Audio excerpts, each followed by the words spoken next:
So you can lead. I can lead. All right.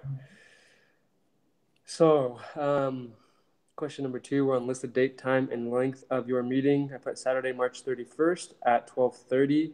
And length of the meeting, um, I mean, realistically, what do we want to put there? Like 30 minutes? Or should we just hold off on that until we're done and then fill that in later? Um, it has to be like at least a certain amount of time. So I'm just gonna say, oh my gosh, today is 31st of March, 2018. Not that one. 2018. 12:30. No. What time did you put? Sorry. Yeah, I put 12:30. I keep forgetting because it's 1:30 over here. It's 1:30. Well, I'm in Utah. We should have the same time, right? Yep. I'm in Waukegan, Illinois. Oh, you're in Illinois right now? Yep.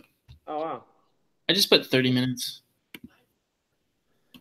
Okie dokie, artichoke. Okay, day. Okay, so good. First, it says that we should analyze characters. Oops.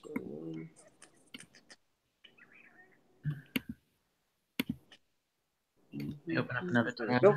Okay, review case facts and characters. Well, this week we did eBay, and pretty sweet case study. Like I said, I admit that I didn't read it very thoroughly, and I put that on my quiz.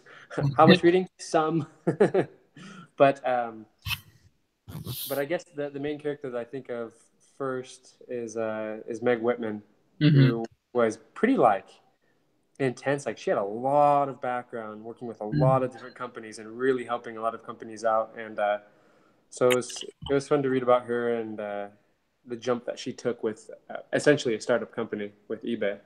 Yeah. So she would be the first character probably to discuss. I think it's important to also remember like the guys who started it off. Pierre Omidyar, I think that's how you say his name. Mm-hmm. And then another guy came in. What was his name? Like Bob or something. Forgot.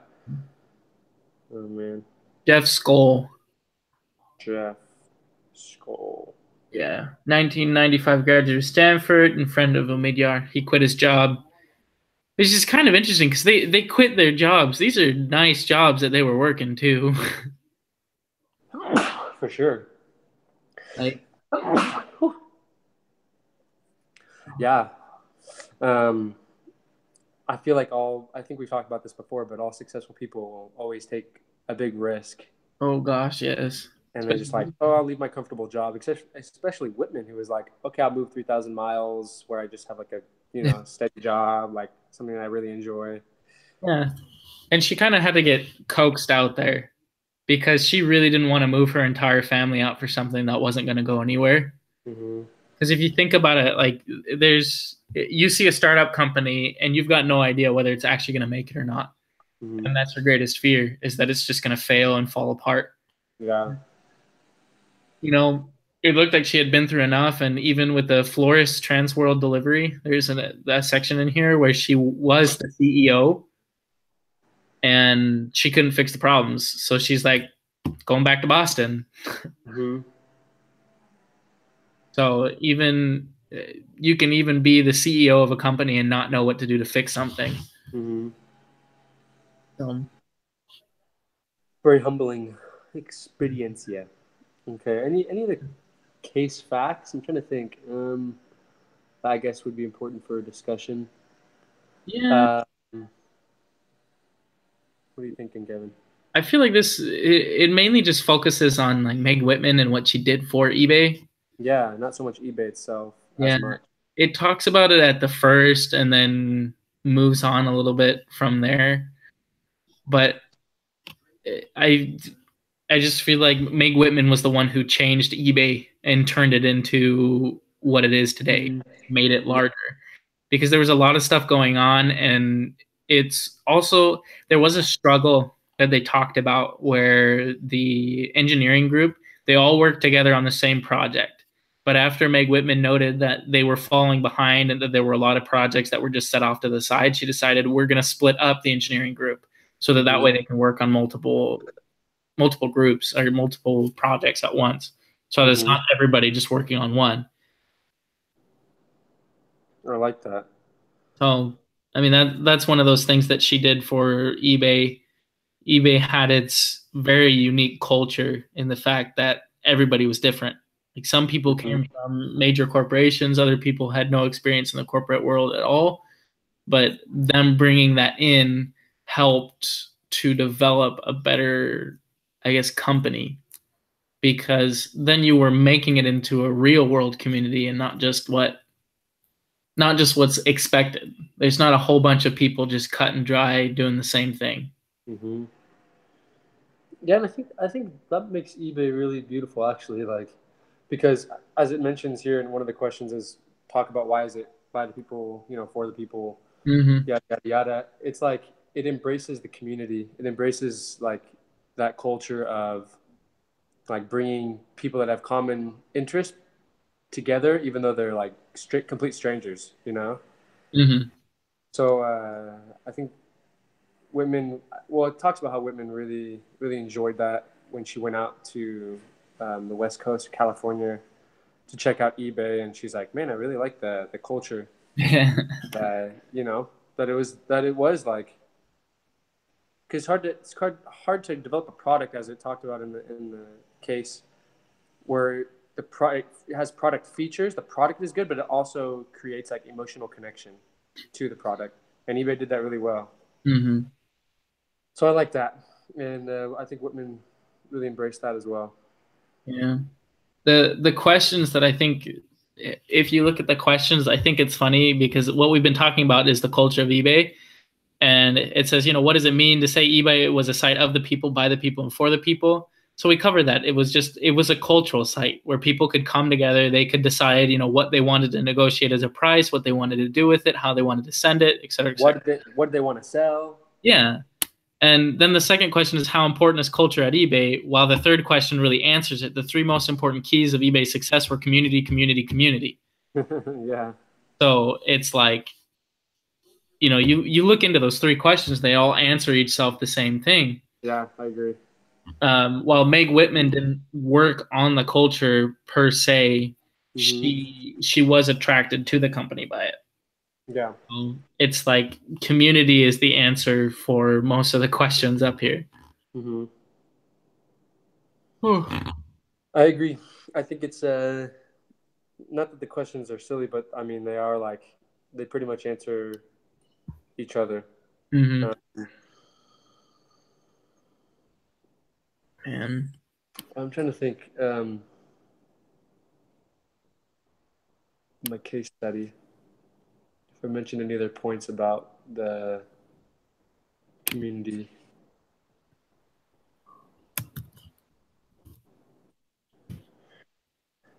Um, I um, mean, I feel like it's simple, but I don't know. Do you have any other yeah, the insights? the one you're talking about is trust, respect. Like there's a list here that says it's a culture based on trust, respect, autonomy, empowerment, and equality. Mm-hmm. So the thing that they talked about the most was honesty and respect. That one's set up in both the community of the sellers and the community of the workers. Regardless of where you were, they wanted to make sure that both communities worked the same. So I think I wrote in my study a community the three keys of success were community, community, community, and it was the outside community which worked well together, the inside community which worked well together, and then the both of the communities coming together at the end of the day to produce what eBay really is supposed to be. So Mm, it wasn't just three words, but that goes into something deeper. I'm writing that down. The insight. What did you What am I clarify? writing? I don't know. Goodness gracious, where did I put it? There it is.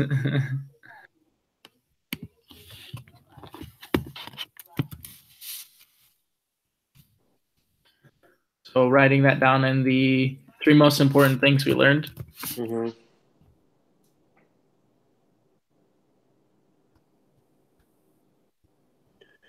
And now that you have deepened your understanding of the case after scanning, how would you change your definer write-up? That's okay.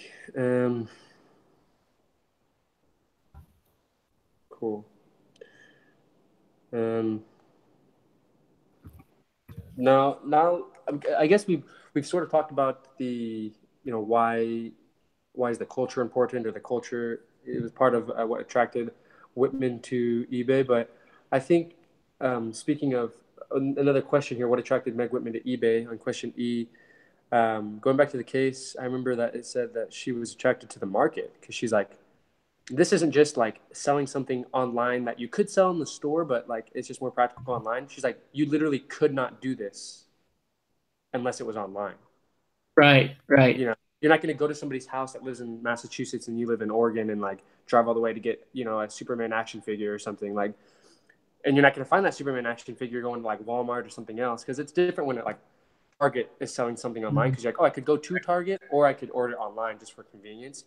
But she was like, whoa, this is a completely new market. This is something that you couldn't do Yeah. even if you wanted to offline. It's really the selling of knickknacks that nobody else has in the entire world. Yeah, totally.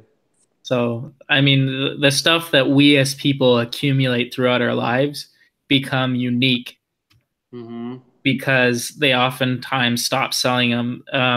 I was talking to this guy. He buys and collects like the large, life realistic. They're more like statues, like statuettes, and he gets these things, and they're like $200 for each one. Oh They're my really goodness. really well made, but Wow.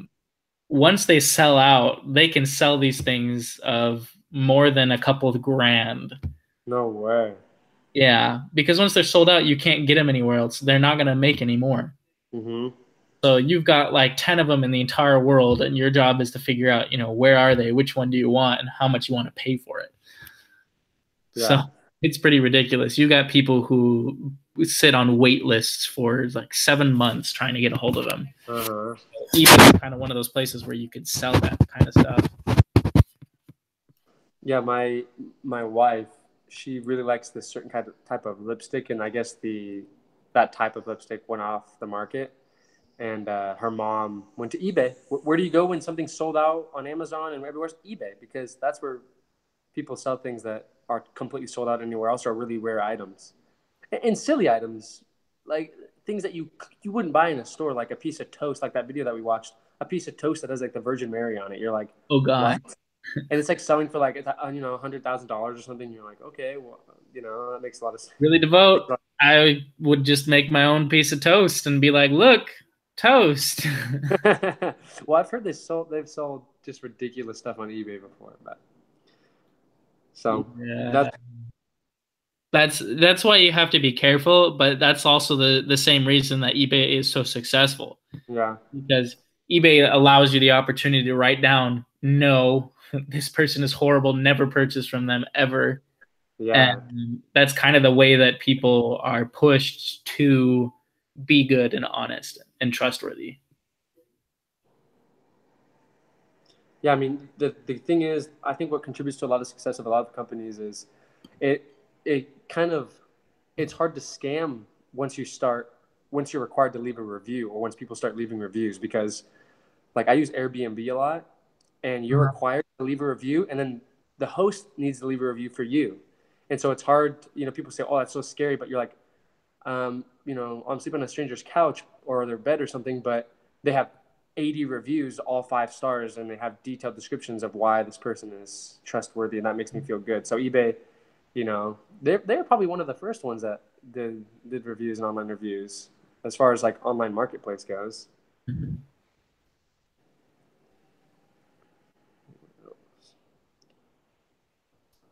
Okay.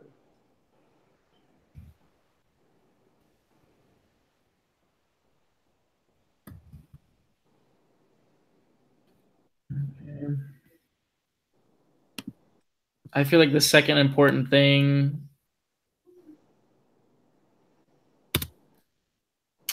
The second important thing is probably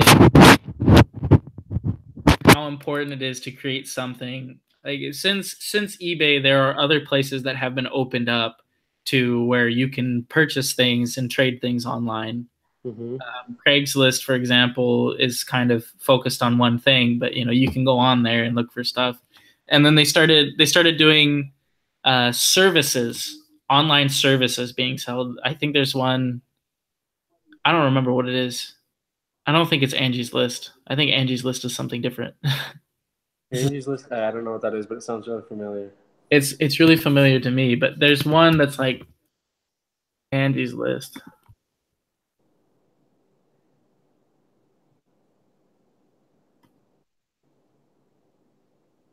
Okay, no, it's right. So Angie's List is, I want to look for a plumber.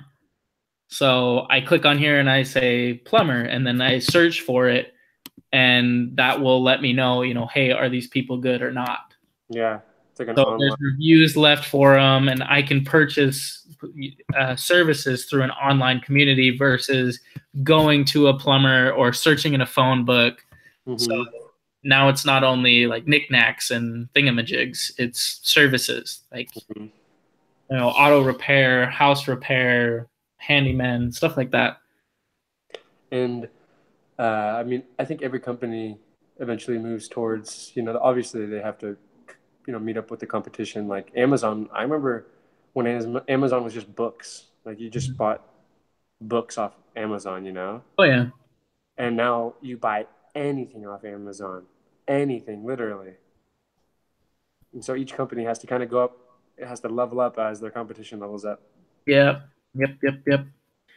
And I kind of think about it. I started thinking about it, and I thought, which one's better, Netflix or Amazon Prime? And it's really hard to tell, to be honest, because there's a lot of stuff that has to be sent between here and other states because of like my family stuff. So since my Mhm. family's far away, they can send stuff to me through Amazon Prime, and they can send it for cheaper. They can also get a hold of the same things that Netflix offers plus some, because you do have a lot of free movies and free TV shows and stuff like that on Amazon Prime.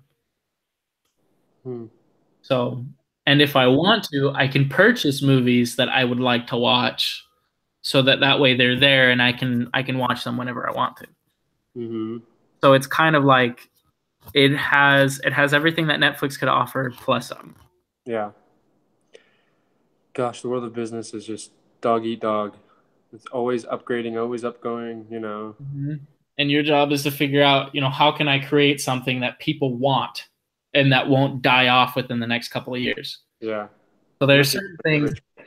yeah, there are certain things will never go away, like construction, electricity, handyman, things like that will never go away. Mm-hmm. People will never run out of the need for those things. Mm-hmm. Um, but what you're really looking at here is starting a business like eBay. Nobody thought about creating an online network of people where they could buy and trade. And what I was looking at, there's another question on here that talks about the Yep. power sellers program. These are people who are selling above $25,000 A through month. above 25,000. Let me go in here and quote it. And this is like monthly. Yeah. So the Power Sellers program says there were three levels within the Power Sellers program. Bronze was for users who sold a minimum of 2,000 per month. Silver for users who sold a minimum of 10,000 per month, and gold for users who sold a minimum of 25,000 per month. Okay. I don't These know are how people you making sell well into $25,000 on eBay in a month. it's ridiculous. But somehow they do these things. And those people who get to the Power Sellers members receive a special Power Sellers icon next to their name. They have a display sign, a dedicated email customer support, and invitations to special events. Gold members even receive a dedicated account manager and a 24-hour customer support hotline. I would hope so if they're bringing in that much money. Dang, that's a ton. and eBay eBay only takes, oh gosh, what does it say? I think it's 10%. Yeah, where does it say it? It's so weird. 25% of the 20% who are heavy users, so a fourth of them quit their full-time jobs to dedicate more time to trading on eBay. And then the video it said that if you counted all of eBay's sellers as employees, eBay would have the second most employees in the entire world of any business, only behind Walmart. Yep. And even then, Walmart Lots is of getting employees. sketchier and sketchier. What's that? Walmart's getting sketchier and sketchier. When you're that big, it's hard to control. Yeah, it's Yeah. hard to You gotta find good managers who are willing to sit down, look at their workers and be like, yeah, you gotta stop being so ghetto. control. It's It's kind of true though. It's kind of true, and there's nothing wrong. It's not offensive saying that. But if you want people, Walmart is getting a reputation for being ghetto because you go in there and there's like a guy, with like a pink mohawk, and he's got like his chains on and he's got like a little Walmart tag and a little smiley face, and you're like, I don't know if I feel comfortable. I don't And it's I don't know whether I'm gonna come here to shop or get robbed. lose money by getting stolen. Or I know it's hard to control when a company's that big, but hey, they're still Fortune 500 company. hmm Hasn't slowed them down. Of course, they can grow more, but Yeah, and I'm sure that if they were willing to get better employees, they would have more people coming in. Currently, people go to it because that's the only place they can go. But I think that Mhm. if there is anybody who's willing to set up another market that is comparable to Walmart, that Walmart would fail simply because Walmart is so big because nobody else has anywhere else to go. Mhm. I Um, mean, and Walmart just it essentially like traps people because their prices are so low compared because you can go to other places, but they're just more expensive because so many like farmers and so many producers of products they rely on Walmart, and Walmart's like, well, if you don't sell it to us this cheap, then you're out, a million units or whatever you're selling, and they're like, oh gosh, it's so cheap. Well, that's how we keep our customers, and they kind of have them by the throat, and like, well, we have to sell that cheap because if mhm. we don't, then we miss out on selling a million units of whatever. Yep. So they have to determine, and I think that that would be one of those things where you see a need and you fill it. And I'm sure one of these days somebody's going to come around and Wally World's going to lose a lot simply Mm-hmm. because they lost sight of the original view. What was Walmart supposed to be? When Walmart was started, the CEO at that time, he started it for good reasons. Mm-hmm. But then things changed. And that's what's the biggest problem. Like here in eBay, it was good because when Meg joined the team, she didn't join the team expecting to change everything. She joined the team saying, we can do better, but I want to keep what we were based upon, what we were built Mm-hmm. upon. And then the only differences that had the things that had to change were the democratic situation where the customers were making decisions about eBay. There were too many customers using eBay and they could have lost all power, executive power, to control decisions made about and how to run eBay. And so they had to take care of that, which makes sense. Anybody who's smart, anybody who gets business knows that that had to happen. But otherwise, they're still holding on to keep the community alive. Mm-hmm. So hopefully they That's don't what hurt it us was enough. originally. Oh, what was that quote?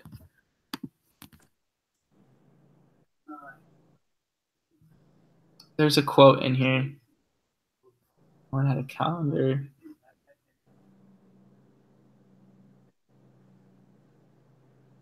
There was a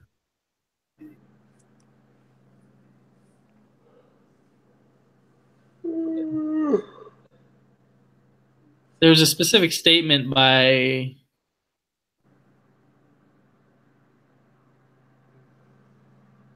let me see if I can find it. Past this.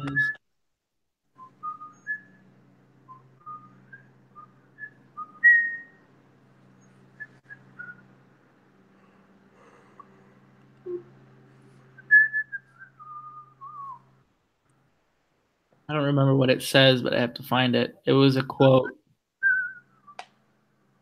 It must have been near the beginning. But he was looking, there were interview questions.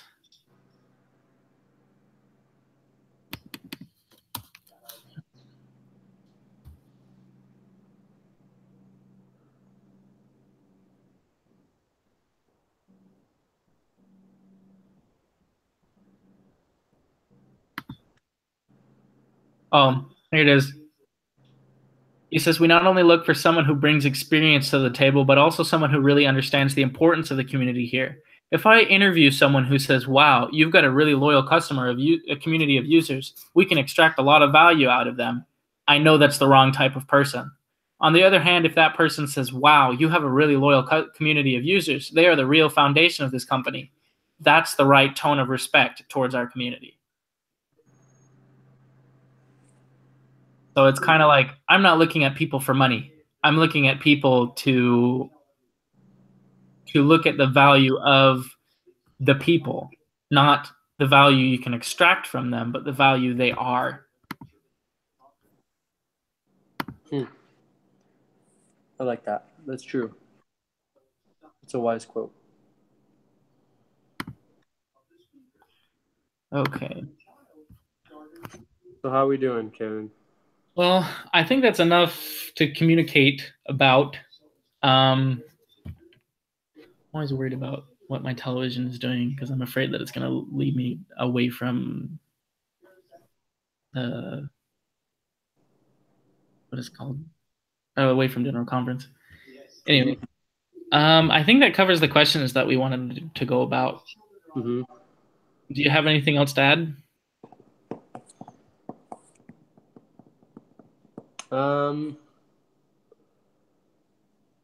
don't think so. I don't think so. No, I think I'm good. All right. Well, if that's the case, then I think we've covered everything. Let me go ahead and stop the broadcast.